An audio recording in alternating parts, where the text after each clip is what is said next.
Yeah, as Adam said, as part of my role, I have the privilege of working with some of the largest tech companies in the world and supporting some of the most advanced product teams with localization and internationalization testing and UX research. And I'm going to say I thought Innie's framework was really cool, and I'd like to build on it a little bit, if I may. So I wanted to talk about naturally software testing and research, and share some advice which could help you develop your software testing competency as a business and support you in understanding why your product may be performing better in some markets than others. So I have three really brief pieces of advice based on how clients of ours understand their globalized user base. The first tip I wanted to give is a best practice we've evolved at GAT when we review live products looking for issues. So Innie spoke a lot about, or touched on illnesses, and for many of these, the symptoms, can look very similar: depressed signups, poor engagement, reduced NPS, reduced turnover potentially. And these as general symptoms can refer to some of the issues that Innie also mentioned, whether that's a competition or markets issue, a product or functionality issue. A solution to this is to test the full ecosystem in a slightly different way that Addy mentioned. But what I mean is, in order to gain a holistic understanding of any symptoms, evaluate multiple market factors, test your target markets localized product, test your successful markets, maybe plural localized products, and importantly, benchmark test in market against leading competitors.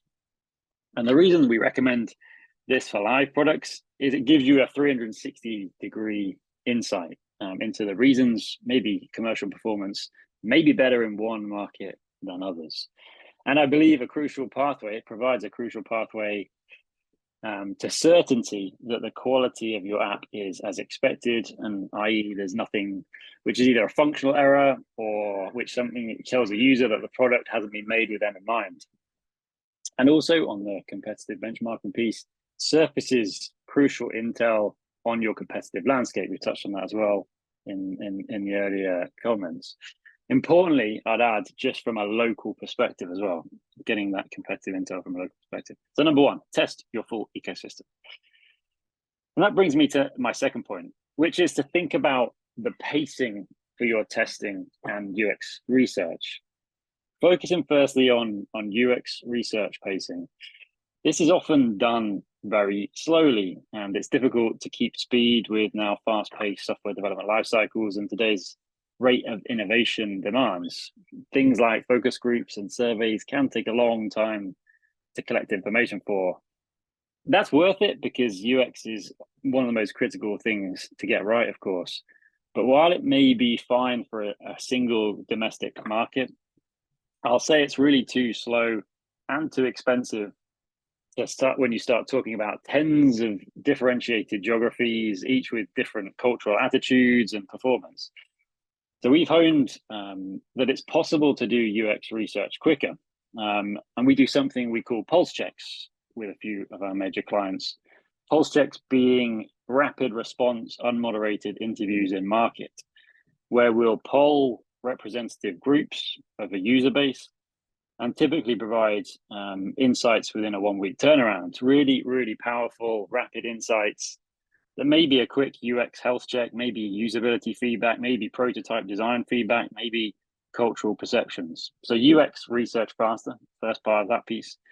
And then conversely, I'll say, and secondly, it's also true that localization testing, in our opinion, can happen too quickly sometimes.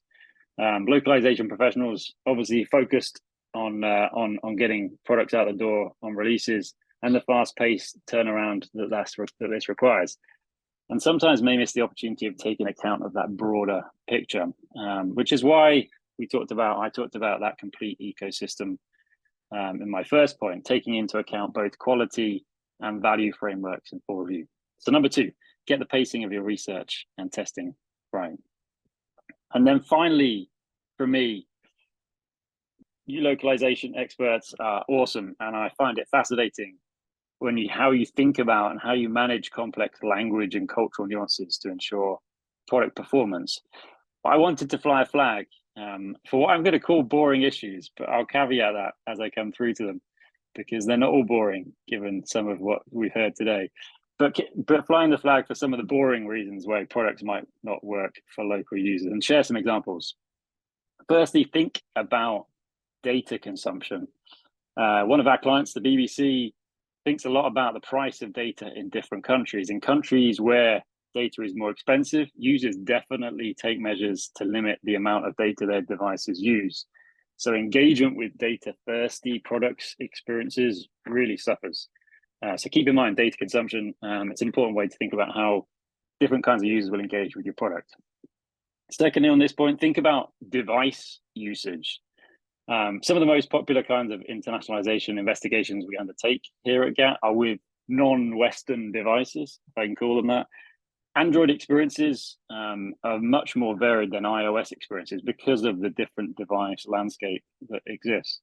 TRAMI devices, for example, used in China, Southeast Asia, parts of Africa, are always one of the prime suspects for what we think of as compatibility issues.